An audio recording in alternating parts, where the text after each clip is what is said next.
Today, unbox naman natin tong Bison BT313. So, isa na naman siyang Bluetooth wireless earbuds na true wireless stereo, TWS.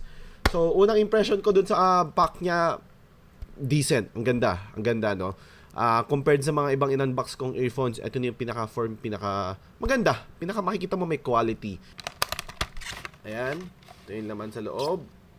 Hopefully, wala nalaglag. So, yung charging case, yung earbuds, and yung charger. So, ang ginagamit niyang charger ay lightning cable.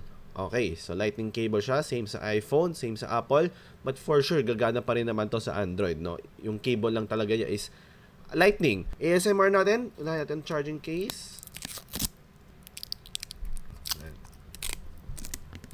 Ito yung charging case niya. It's a decent, small, maliit naman siya. So, meron siyang button dito sa likod. Ayan, milaw na. Milaw na siya sa harap. So, ayan. Lightning cable, charging case. Ayan, kung maganda ba yung hinge niya. Actually, maganda yung hinge niya. Somewhat similar siya sa AirPods Pro yung hinge niya. Next, meron tayong earphones. Maganda yung design. I mean, maganda yung design ng Apple AirPods. So, since ginaya niya, then maganda rin design nito.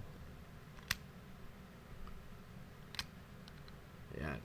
Since walang kasamang manual sa loob, no, basahin na lang natin yung mga features and specifications sa dito sa mismo sa cover niya. So, standby time is around 175 hours, call time is 5 hours, charging time is about 1 hour. So, ito yung mga features niya.